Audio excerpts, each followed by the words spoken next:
Good morning to all of you. मैं दशरथ सिंह। आज अपन एक और पेपर सॉल्व कर रहे हैं एयरफोर्स का, जो जुलाई एक्चुअली 15 जुलाई 2021 का ही पेपर है।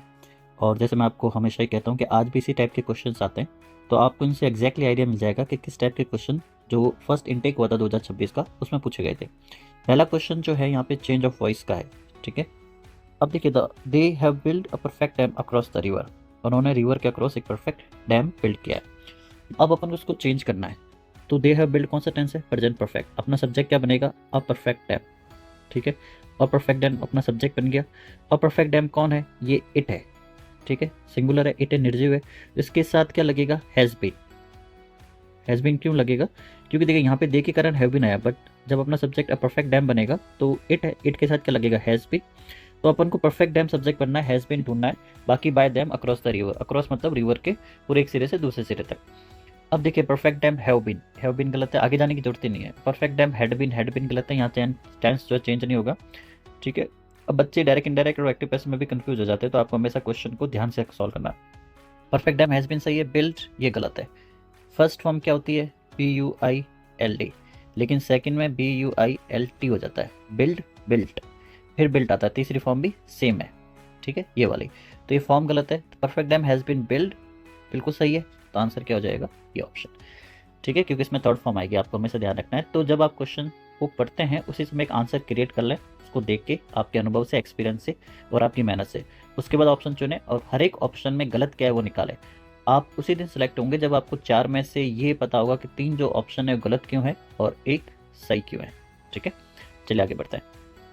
नेक्स्ट में आपको क्या करना है, इसमें चेंज नरेशन करना है। इसमें टेंस चेंज होगा।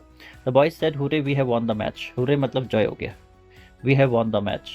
द बॉयज सेड, उन्होंने अपने आप को वी कहा होगा, लेकिन अब वो क्या कहेंगे? दे। हैव का क्या हो जाएगा? Had won. ठीक है, तो जॉय का द बॉय एक्लेमेड जॉय बिल्कुल सही है। That he they had win गलत है, विन नहीं आएगा यहाँ पे, क्योंकि थर्ड फॉर्म क्या होती है? वॉन। तो ये गलत है। The boy exclaimed with joy that they had won, ये सही लग रहा है, सब कुछ सही लग रहा है, पर सारे ऑप्शन चेक करने हैं। इसमें क्या गलत है? इसमें हैव गलत है। इसमें क्या गलत है? हैज गलत है। आंसर क्या हो जाएगा? ये। ठीक है, सारे ऑप्शन चेक करने हैं कि वो गलत क्यों है। ये बहुत सिंपल सा क्वेश्चन है, लेकिन आज भी ऐसे ही आते हैं कि बच्चे फंस जाते हैं। यू के साथ देखिए, you dash wasting your parents money. You के साथ अपन वॉस को लेकर कंफ्यूज हो जाते हैं, क्योंकि अपन यू वर होता है, लेकिन अपन बोलते समय यू वॉस बोलते हैं। बहुत से बच्चों को गलत फहमी होती है, यू के साथ वॉस लगता है। तो इस भी आएगा, नहीं तो सिंपल सा आर आ जाएगा, you are wasting your parents money. तुम अपने पेरेंट्स की मनी वेस्ट कर रहे हो। बहुत सिंपल क्वेश्चन है। देखिए, there is no limit dash human desires. There is no limit. अच्छा, पहले आपको हमेशा 30 सेकंड रोक के वीडियो को, 30-40 सेकंड रोक के हमेशा वीडियो को सॉल्व करना है, क्वेश्चन को। उसके बाद आपको आगे बढ़ना है। तो देखिए, लिमिट टू हो जाएगा। एक तो लिमिट ऑफ भी होता है, ठीक है, पर ये यहाँ पे गलत है। ये सब कोई ऑप्शन नहीं आएगा। लिमिट ऑन भी होता है, पर ये नहीं आएगा। देखिए, limit to, there is no limit to human desire. Limit to का मतलब जब आप किसी एक सीमा तक दिखाते हैं। लिमिट ऑफ जब आप किसी लिमिट से उसकी डिस्टेंस की बात करते हैं, मतलब उसका कनेक्शन की बात करते हैं। यहाँ पे there is no limit to human desire, इंसान की जो इच्छाओं होगा उसकी कोई लिमिट नहीं है। ठीक है, तो यहाँ पे लिमिट टू आप किसी के जो है एक लिमिट की बात करें, तो यहाँ पे लिमिट टू सबसे बेस्ट ऑप्शन है। लिमिट ऑफ तो कनेक्शन के लिए आता है।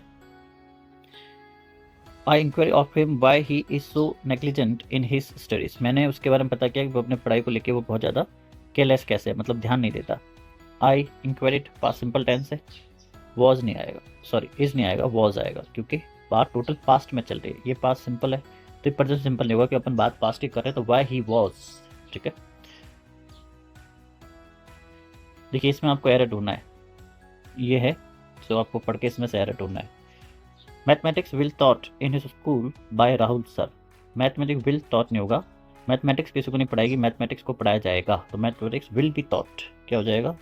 विल बी टॉट, क्योंकि वो किसी को नहीं पढ़ाएगी, उसको पढ़ाया जाएगा। किसके द्वारा पढ़ाया जाएगा? राहुल सर के द्वारा। कहाँ पे पढ़ाया जाएगा? स्कूल में। Dilip Kumar dash film fair awards for his Indian films.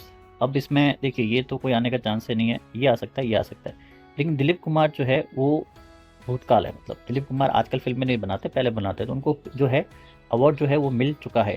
तो दिलीप कुमार रिसीव्ड, ठीक है, विल रिसीव नहीं आएगा, रिसीव्ड आएगा, क्योंकि ये कॉमन सेंस है। दिलीप कुमार जो है वो पास्ट में सुपर स्टार थे, तो Dilip Kumar received film fair awards for his Indian films. तो यहाँ पे पास्ट की बात होती है, तो पास्ट सिंपल टेंस आ जाएगा।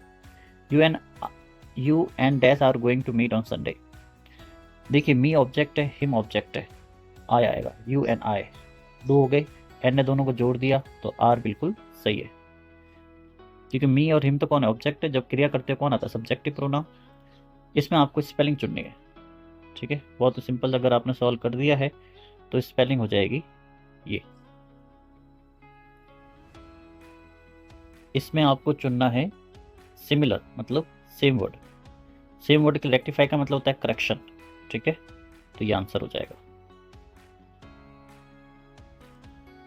अबेंडन का मतलब होता है किसी चीज को छोड़ देना, इसमें आपको अपोजिट वर्ड चुनना है, ठीक है। इसका मतलब भी छोड़ देना होता है, ये नहीं होगा। रिजाइन भी छोड़ देना, सरेंडर हथियार डाल देना, एक्वायर प्राप्त करना, तो अबेंडन का क्या हो जाएगा, एक्वायर। ये क्वेश्चन वर्ब फॉर्म ढूंढनी है अडोरेबल की। ये कौन है, ये है एडजेक्टिव। अडोरेबल जो ऐसी चीज जिसके अपन प्रशंसा करें। ये है नाउन, कैसे पता चला, देखिए ये TION से, ठीक है, TION लगाता है तो ज़्यादातर नाउन ही होता है। ये है वर्ब, क्या हो गया इसका आंसर, ये भी नाउन ही है, पर इसमें इतना लॉजिक भी नहीं है, ये गलत हो जाएगा। अब इस टाइप के जब आपको क्वेश्चन आता है, ये हर साल एक क्वेश्चन आता है, जब इस टाइप का आपसे पूछा जाए तो आपको एक ट्रिक अपनानी है कि जो वर्ड दिया हुआ उसको एक सेंटेंस में डालें आप, तो आपको अपना पता चल जाएगा कैसे। जैसे मैंने एग्जाम्पल के लिए कहा, it is an adorable thing, ठीक है, तो थिंग तो कौन हो गया, नाउन। अडोरेबल कौन है, उसकी क्वालिटी, तो क्वालिटी है तो मतलब ये कौन है, एडजेक्टिव, क्योंकि इंग्लिश में जो एडजेक्टिव होते हैं वो किसी की विशेषता बताते हैं। अब ये TION से पता चल गया ये नाउन है, तो ये क्रिया है। MNT भी नाउन के पीछे आता है ज़्यादातर।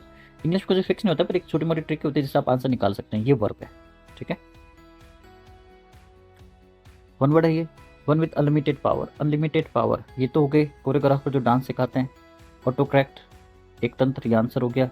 नोबलिस्ट का मतलब होता है जो रस्सी पे चलता है, पुराने टाइम में नट जो होते थे, एग्जाम्पल के कोई भी जो रस्सी पे कलाकारी करते हैं। ऑब्स्टिट्रिशियन का मतलब होता है जो एक्चुअली दाई या कोई भी ऐसे डॉक्टर जो एक्चुअली बर्थ लेडीज़ की जब डिलीवरी होती है तो उनकी हेल्प करने को, उनके वहाँ पे डिलीवरी कराने में डॉक्टर के साथ रहते हैं, या उनके हेल्पर टाइप होते हैं, जिनको अपन नॉर्मली दाई भी कहते हैं, या आज के लेवल पे आप उनको डॉक्टर या नर्स भी कह सकते हैं। तो ऑटो करेक्ट इसका आंसर हो गया। अच्छा, इसमें फिलिंग द ब्लैंक्स प्रीपोजिशन है, तो देखिए ही एग्री डैश में, एग्री के बाद इंसान के साथ क्या लगता है, with. He agree with, he agrees with me, he agreed with me हो जाएगा, ठीक है, अपॉन नहीं होगा, टू नहीं होगा। ये अच्छा क्वेश्चन है, एरर में बहुत बार आता है। The train runs dash between, sorry, the train runs dash Mumbai and new Delhi. देखिए फ्रॉम के साथ लगता है टू, जैसे किसी ने कहा फ्रॉम मुंबई टू दिल्ली, तो आपको ध्यान रखना है कि फ्रॉम के साथ क्या आता है, टू, ये कॉम्बिनेशन होता है प्रीपोजिशन का। फोर तो आता है टोटल ड्यूरेशन, टूवर्ड्स आता है किसी की तरफ। एक और कॉम्बिनेशन होता है बिटवीन मुंबई एंड दिल्ली, तो हमेशा ध्यान रखना बिटवीन के साथ एंड आता है, फ्रॉम के साथ टू आता है, तो यहाँ पे क्या लग जाएगा, बिटवीन, ठीक है। जो ट्रेन है मुंबई और दिल्ली के बीच में दौड़ती है, यहाँ पे टू होता है तो मैं फ्रॉम लगा देती हूँ, फ्रॉम के साथ टू आता है, लेकिन एंड के साथ क्या आता है, बिटवीन। फोर आता है टोटल ड्यूरेशन के लिए, टूवर्ड्स आता है किसी की तरफ। फ्रॉम और टू आता है जगह के लिए, मान लो किसी ने कहा दिल्ली से बॉम्बे जा रहा हूँ, और किसी ने कहा दिल्ली और बॉम्बे के बीच में, बीच के लिए बिटवीन आता है, बिटवीन और एंड, फ्रॉम और टू। ये भी वन वर्ड है, good things come to those who wait, ठीक है, जो इंतजार करता है उसके लिए अच्छी चीज़ें आती है, तो कौन हो जाता है, जिसके बाद धैर्य होता है। ये नहीं होगा, ये नहीं होगा, गुस्सा आना, जागरूक रहना या सेटिस्फाई रहना, पेशेंट हो जाएगा इसका answer. Good things come to those who wait. चलिए, तो आज भी इसी टाइप के क्वेश्चंस आते हैं सेम, ठीक है, तो इसके लिए थोड़ा सा आपको आइडिया मिल जाएगा कि किस टाइप के क्वेश्चंस पहले पूछे जाते थे। चलिए, वीडियो को लाइक करेगा, चैनल सब्सक्राइब करेगा। Thank you for watching, thank you.